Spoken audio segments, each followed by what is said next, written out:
घर जाके बार बताइबे जे बोले के मुंह पर बोल गार में दम होता सीधा सीधा बोल हमर मुंह बानर लेखा लागता तोनी को पसंद नहीं खियाऊ 51 रुपए सलामी देता रे बुझत नहीं खी रिश्ता काटता रे हां तो नहीं कस पसंद तोर बानर लेखा चेहरा हमरा बहन के मुंह से मैच नहीं खे करत कलाड़ पला मिठाई है 51 रुपया दे के बानर जैसन लड़का के छिकले बारे जो कोनो कुत्ता देख के अपना बहन के बियाह कर दिए ओए समझिया गलती होता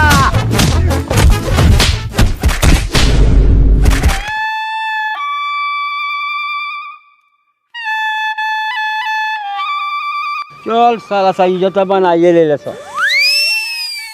साले चला हालात तो खराबे होई सलाम अलैकुम वालेकुम अस्सलाम सलाम अलैकुम वालेकुम सलाम कहे के रलख कले मरत हमारे दावत बा आ एक एक आदमी के बारात चले के बा सुन ले फकरुद्दीन हमनी का प्योर छड़ वाला खसी खेले बानी तो छड़े वाला खसी खबाऊ अगर बकरी फेटले तो भोजे में देह पर लकड़ी टूटता हूँ केहू सार पकड़ी तब न देह पर लकड़ी टूटी हम तो प्योर खसिया पार्टी खरीद ले बानी वो ठीक से 50 से 100 रुपया न्योता करी आ चाही छड़ वाला खसी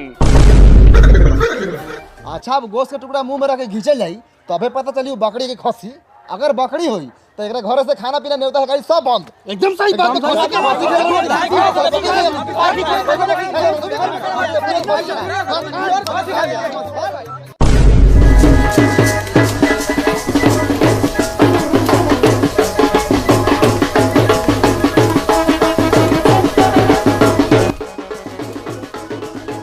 बदला में गोई जाता हूँ कि दो और पपीता काटे के पड़ी मन काट तीनों पपीता काफी बा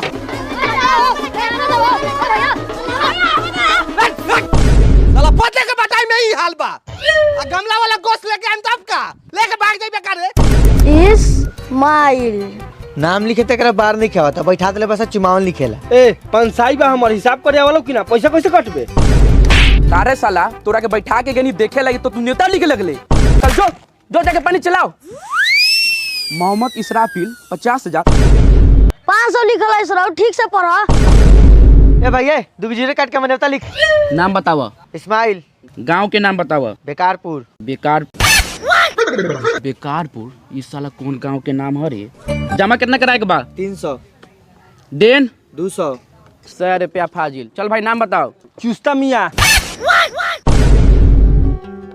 गांव के नाम बताओ बकरी के गोरी बकरी के गोरी गांव के नाम बताओ लिखो तो चुपचाप लिखे तो मार तबला के साले मुंह फाड़ दे बकरी के गोरी ना बात कथी कहे बोका के गार जमा कितना करे के बा 500 देन 499 1 रुपया फाजिल काहे ला 1 रुपया फाजिल करत रहे वापस ले ले एगो हजमोला किन ली है कस के गोश्त भात खाबे तो पच जताऊ साला छेछरा नंबर ए तो तू जानत रे छेछरा मेछरा बानी साला से एगो खसी देखा के मैं दूगो बकरी फेट देवले तो लाने जे के शादी में फाजी नेवता करे साला अब ओए पुराना खाता दिखा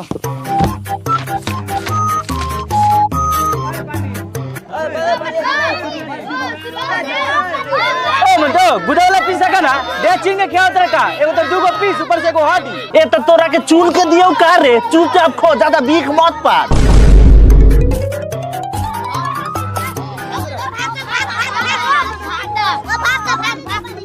कहाँ कोनो पन्ना में तोर नेता लिखल हवा हो ए लाभ है ने तोरा कहला से ना लिखल है समझ मिया समझ मिया समझ मिया समझ मिया समझ मिया समझ मिया समझ मिया समझ मिया समझ मिया समझ मिया समझ मिया समझ मिया समझ मिया समझ मिया बात का सुनी लार ई तो सोचे बुझा था बकरी के गोश्त बा और खाते समय हाथ से छूट जाई तो मुंह तो फूट जाई हमर बकरी का मिले ले बारे रे हम तो खसी के गोश्त खिले ले रानी यइले रहले हम कहां कहत ना खियले रहल हाला गुला कइला से कोनो फायदा बा हम खियाम तोरा के खसी के गोश्त एगो खसी पर 3 गो बकरी फेटले बारे खेबे कहां से बाप के घर में से अरे अनवर सबका इहवे खइबे तो इका बर्दाश्त कर अपना में तो ऊंच नीच होबे करेला बरात तो चल ही के हो वहाँ 1 नंबर व्यवस्था करैले बनी प्योर खसी के गोश्त अब पुलाव ऊ का ज्ञान होई ए चुप्पा चुतिया बनैले बारा बारात के से काहे रखियो मुलारे ठीक बा खियाई की मारी बोला खसी के गोश्त खियाबा की हाला उखारी हाला उला उखरला से कोनो फायदा बा बैठो बैठो यहां बैठो हई पतवा उड़ जाए तो ओकरा बाद तोरा के खियावा तनी समझ मिया समझ मिया समझ मिया समझ मिया समझ मिया समझ मिया अब आ ई तो साला सा चला के लगा के पानवा फाड़ के फेंक देले बा कहां बा साला फकरुद्दीनवा बुला ओकरा के कहां बा फगुद्दीन भाई फगुद्दीन भाई फगुद्दीन भाई सर्वसन हर बेर के ये ढांचा धइले पर नेवतवे भुला देता। फिर से कोई बनिया से कोई रे हमरा कथी बोले बने रे कथी कहला बा अभी तक खाली हाला करत नहीं हूँ, खाली हमर नेतावा लिखल का के पाना ना मिलो, ओकरा बाद तोनी के छाती पर भाला चलता हूँ। नेवता कहिया के नेवता भोलू 2 साल पहले बियाह कर ले हो, चाक से घचर मचर लइका पैदा कर देली, उ याद हो। हम लिखावल नहीं होता याद ना हो। के नेवता करे आए रहे? हाँ ये तोहर बाप बशीर साहब। अब इतना लोग न्योता लिखवा के गेल है, सबके लिखल है। तू लिखवाइले रहते तो तोहर लिखल ना रहती हो का? तू तू हेने ना बताओ तने लिखवाले रही कि ना। हाथ छोड़ दे ना, हाथ तोड़ दे हाथ तोड़ दे। आए फखरुद्दीन आए बर्फिया हाले गुले कले से नेता मिल ले तू का पूछ ले ओकरा से कि कितना नेता कर ले बा, वही में बढ़ा के कुछ लिखवा ले। ए बताओ कितना नेता कैले रहले?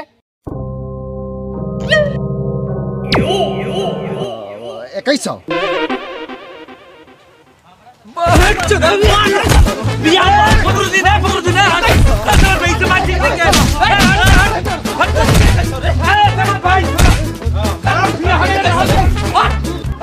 नेवता लिखता हमार लार हमर ठेला ठेली के बारा नाम बताओ। मोहब्बत मियां। तोहर नाम होगा ना हमरा अब्बा के बा।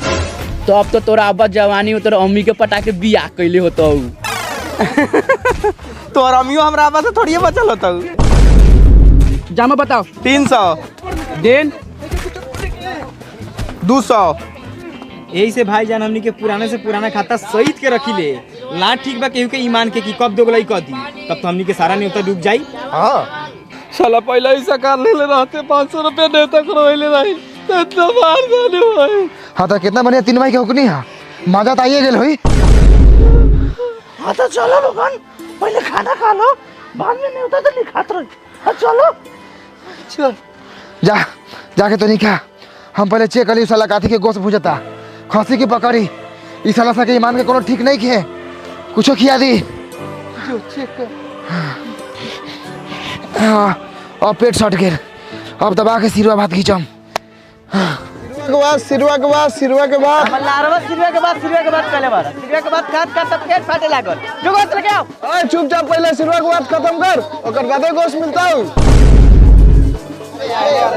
सिरवा के बाद तो इका झापना हटाओ तो देखी गोश्त के कलर। काला दोनों जाके पहले भोज ना खो। वो तो खाइए ले हम कहे कर रहा कि सब खसी रही नु, बकरी नानू फेटले रहा। कबूर हमरा झूठ बोले से कोनो फायदा बा? हमरा आके सामने तेरो खोटी कटाए लो। अच्छा वो तो खाए में पता लगी बकरी रहा कि खसी। पपीता जायफल वो खस्सी के गोश्त में साला। हां साला खा से पहले गोश्त देखो तो गोश्त का लग जाई। साला खस्सी नु खेले बानी, बकरी होई तो गाड़दा और आदम गाड़दा।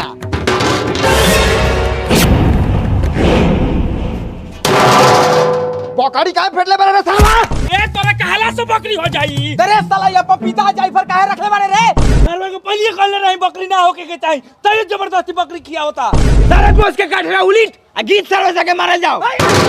कथि कहला बा? तू खस्सी में बकरी फेट के खेबे पहुंच जा। ए बतला मर्डर हो जाई। ए बतला 2-4 को लाश गिरी त हमनी के गिनेला तैयार बानी। अपना हाथ से खसी काट टोया के अपने सामने कटवाइले बानी। ए त लाड़वा काहे छोड़ देले? उहो टोया लेते साले के बेटा लोगन बकरी के थान टोया के कहता रहा कि खस्सी के याद टोया ले रही। ए के कहता बकरी के गोश्त बा? का सबूत बा? अरे सरवा पपीता जायफल अपन बाप के गाड़ गलावेला लेके आल बड़े।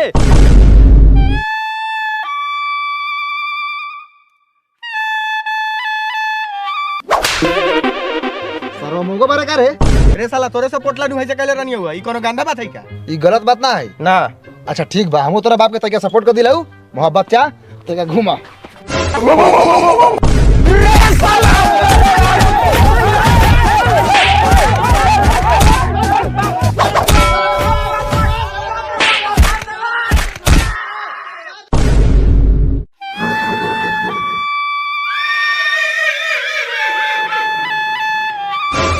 ए त खाना लोगन एगो तो कितना भाग से बचलो ह।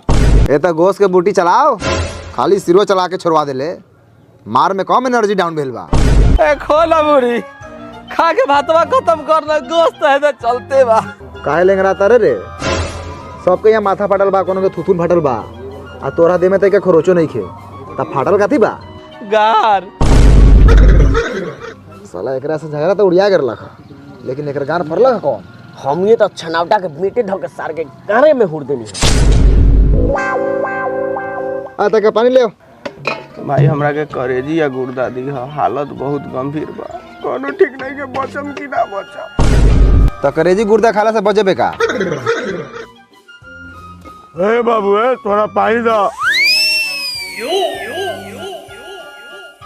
बताओ ता बा, ई साला लगी से लार खोदे वाला काम करता कि ना? हां सामने वाला हाई साला खाली गिलास छोड़ के चल के लाऊ, कुर्सी वाला के पानी देबे। अच्छा बुढ़ी खो आ जतू। ए बउआ हड्डी वाला पीस की हड्डी वाला काहे के हमर बासा फाटल बा। आ एक बार रख ना, भरल ता हो गमला। अब तो हाली हाली गोश्त चलाओ, जन लइका ना रोई दूध ना पी। 300 रुपया नु नेता हमू कइले बानी। लियावा हो एक प्लेट खाना खाली, कबले भूख बर्दाश्त करी। अरे कुटुम रहुआ बाहर खाए, जाई ना भीतर खा ले। हम चुस्ता लेरिया अलग से भुजाइल बा। मुंह मारा तोरा चुस्ता लेरिया के, तोरा भुजाई के चक्कर में यहाँ कुटुम के गाड़ फटल बा। लियाएगा तो लियाओ ना, तो सीधा मोटरसाइकिल उठाए मैं चल देम घरे। आए कुटुम काहे खीसे गाड़ धी कइले बानी सबके। ए कुटुम के पता देना तो सरवा कुटुम ला पता हो जाई। खाली पानी पिएबे करे, गोश्त लियाओ। कहाँ रहे अरे बाप के माथा फटला हुआ था यही जन कहां रहे? अरे मार के समय तनका मार मर ले बानी, मोहब्बत में ओके बेटो सके। खाली तू रहता नहीं तो साला सके खत्मा देती। हम झगड़ा में जायल छोड़ दिल बानी। एगो ऐसा ही करिया मुंह देख के बिया लार नहीं खे होकर आ जाई झगड़ा करके इमेज खराब करे। अगुआ आई अबा बहुत बोला था सरवा, जाके ओकरा पातवा में हक दी का। तइका आराम से रह, दिमाग पर मरले बारे। हम तो दुआ कटनी की कब पागल हो जाई, ओकरा बाद देखिए कमाल हंसी लेखा टांग टांग के काटम। अबा काट दी का रखे तोरे चलते हम नाक के बासा माथा फाटल बा। अभी हम ना रहते तोरा के चूल्हे में झोंक देले ऐसा।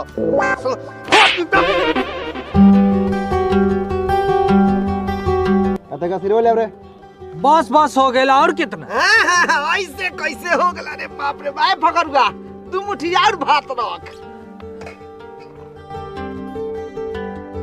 रहे दा ढेला गेल खा लेम त दी। हां एक खाऊं, अभी तो 8 पीस देले रहनी है, 5 पीस और खाऊं। आए एक पीस रखता हमरो में करे। एक पीस गोश्त मांगनी तो गांड घुमा के चल देले। धर एक आध पीस। तोरा 2 पीस मिल रहा कि ना? हाँ दे ले लेता तो वहू से बेसी के सपना देखा तारे का। अरे खियाओ तारे तो बराबर खियाओ। हमने के 2 पीस और सामने 12-13 पीस। ई तो के दोगला ही रखे होत। है कठी तकला होता रे। 2 पीस खा ले लेता हाथ अचाओ घरे जो। 2 पीस गोश्त के नियम बा तो ओसे बेसी थोड़े चली। ऐसा नियम काहे तू तारे रे? 2 पीस चलावा तो 2 पीस चलाओ। कौनो सरवा के 12-13 पीस काहे चढ़ी बे रे? ए बाबू त ई कुटुम बारन तोनी जैसन कुकुर नहीं खान। इहो बांध चतवा के कहनी भीतर जाके खाइला तो गार धके पाटे में बैठ के लख।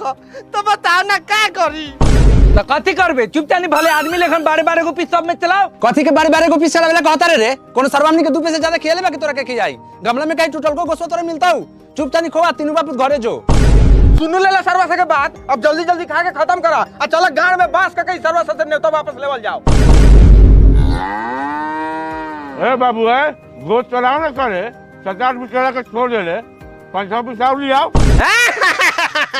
5-6 पीस का होखेला हुजूर? उनका लगे पूरा गोश्त के गमला में रख दो कि निकाल निकाल के खात रहियन। काहे रे?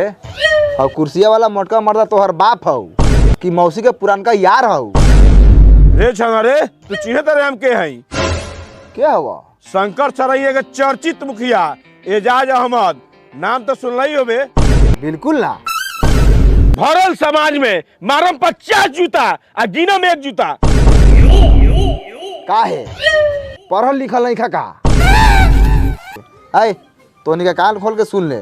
चल हमनी का 12 गो पीस में 10 गो पीस माफ करनी हो। अब भला आदमी के बचा लेकिन 2-2 गो पीस चलाइबे कि थुराइबे? ए बाबू ए, हई हमरा लुंगिया में के दुनु झुलाल काड़वा खाइबे।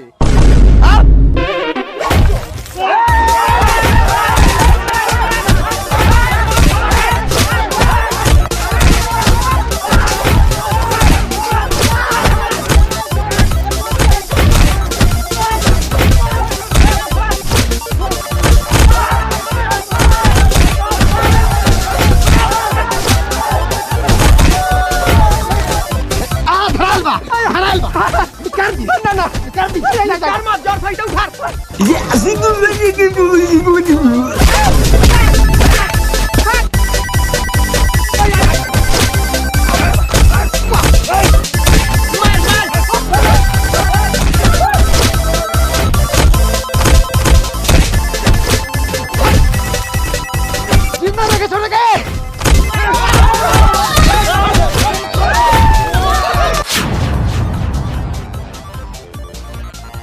तो भाई लोग सच में